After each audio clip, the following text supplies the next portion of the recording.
We're reading from EVERNIGHT by Ross Mackenzie. Today's chapter is called A Spot of Bother. It is the 44th chapter.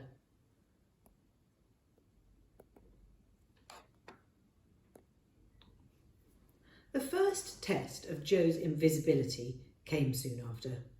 He had reached the palace easily, keeping to the shadows and treading softly, and now he was walking around the base of the enormous building looking for a way in. It was then, as his eyes were busy scouting, that he turned a sharp corner and almost walked into a guard. The guard was leaning against the wall, having a sly draught on his pipe, ghostly smoke drifting up into the night from his mouth. He must have heard Joe because he stopped, became still, and stared at the spot where Joe stood until then right at Joe's face. Joe held his breath, hoping his heart was not really beating, as terribly loud as it seemed. The guard stared for a long moment, and then he shrugged and went back to his pipe. Joe went weak at the knees with relief. When the guard had finished, he made his way to a small side entrance, and Joe realised this was his chance. As the guard opened the door, Joe slipped past him. He was in. The labyrinth of servants' tunnels and the kitchens and storerooms reminded Joe of the sewers, and he was surprised to find he felt quite at home as he wound up towards the main palace rooms. There was barely a soul around, and Joe's confidence was up, so he hurried faster and faster out into a series of magnificent hallways and chambers. Everywhere he looked, he saw treasures he imagined must be priceless. Paintings and wall hangings and vases and crystal eggs. In one cavernous room, he saw the perfectly preserved skeleton of a dragon, wings spread wide, teeth the size of his forearm, shining in the golden lamplight. South-east, old Hans said. Mrs. Hester's tower was there. Joe noticed a difference as he approached Mrs. Hester's tower.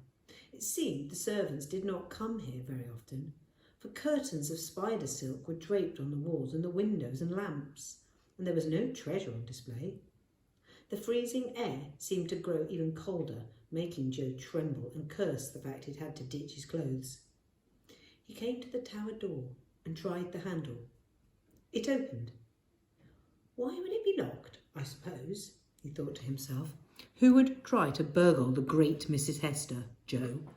Apart from you. Nobody, that's who. Through the door he went to the spiral staircase. If I were keeping something valuable, he reasoned, I'd put it at the top of the tower. So that's where I shall start. The climb was long. The tower seemed impossibly tall, and the air grew even colder with each step. By the time Joe reached the uppermost door, his hands shook badly. He entered a large, comfortable room and was glad to see a fire burning in the grate. He scurried to it, warmed his body, and looked around at the many shelves and cabinets holding books and jars filled with strange, dead-looking things in liquid. He could not see any sign of the urn old Hans had shown him, so he went to the next room and became very still. This was a bedroom, and in the bed slept Mrs. Hester, the most powerful of all white witches. If she wakes up, there's every chance she'll be able to see me somehow. And what then? She'll turn me inside out. Hell's teeth, you really are a fool, Joe Littleford, getting mixed up in a scheme like this. But Granny, it's all for Granny. He went on looking around the room, wincing at every move, waiting for Mrs. Hester to wake up and set him ablaze with magic. But she slept on. Still no sign of the urn, Joe moved to a third room. This was a study of sorts, with a desk and many books and ornaments. Joe's heart gave a leap. There, on a shelf amongst a great number of treasures, was the urn. It had to be. He moved quickly, tucking it under his arm, and had turned to head away when a sound made him stop. It was a sorrowful noise, and it drew him in, made him walk to the last room, the fourth chamber, where he found a full-length mirror standing on the bare floor. There were two sides to the mirror, and it sat in an ornate wooden frame carved in the shapes of many birds. As Joe approached, he saw the reflection of the urn tucked under his invisible arm, as if floating. The surface of the mirror rippled like a pond in the breeze, and when it became still, the reflection was gone. Now the mirror had become a window or a door to another room. Joe knew that he should turn and run, knew that he was in a great danger in this tower, and yet he was being called. He stepped towards the mirror, reached out a hand, and his hand passed through the glass. Joe pushed through, stepping into the other side, and stared around at an unimaginably large room filled with towering cabinets. On the shelves of these cabinets, Joe saw many thousands of what looked like bird cages made from a shimmering material. Beautiful winged creatures made of light flapped around inside those cages. They called out to Joe, and their calls were so filled with sadness and longing that it made his heart ache. A distant glow from Mrs. Hester's chambers brought Joe back to his senses, and he hurried through the mirror to the tower. Mrs. Hester was still asleep, but she was yelling out, dreaming. "The spell! Bring me the spell! The bird!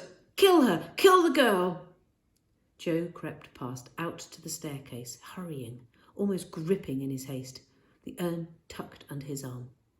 Through the shimmering palace he went, navigating the winding maze of servants' passages and out into the night.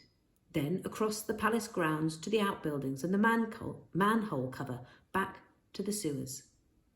He'd hidden his crowbar in a rose bush, and he retrieved it and began to manoeuvre the cover out of place. As he worked, there was a heart-stopping moment when he saw a flash of the flesh of his hand, then his foot. He held his hand up, filling with horror. The potion was wearing off. Joe was becoming visible again. Panic knotting his guts, he pushed and pulled on the cover. It popped out of place and dropped with a loud clang. "Here, what was that? Who's there?" Joe slid the cover out of the way, desperately clambering into the manhole. He was almost in, just reaching for the urn, when he looked along the alley and saw a guard catch sight of him. The man's eyes grew wide, and he stared at Joe, seemingly dumbfounded. "Oi! You there!" Joe ducked into the manhole, half climbing, half falling down the ladder. When he got to the bottom, he could hear the guard's foot on the rungs above him. He grabbed his clothes, wrapped the urn in them, and hurried along to the grate. He dropped down, slipping under. He was almost there when a strong hand grabbed hold of his ankle. "Gotcha!" The guard was dragging him back. Joe kicked out, felt something bony crack as his foot made contact. The guard gave out a nasal cry and let go, and Joe knew he'd broken the man's nose. He scrambled all the way under the bars, crawling and wriggling for his life. On the other side, he gathered his things and ran. The guard cursed down the sewer at him, but Joe knew it was over. He'd soon disappear into the tunnels beneath the city. It was time to go home.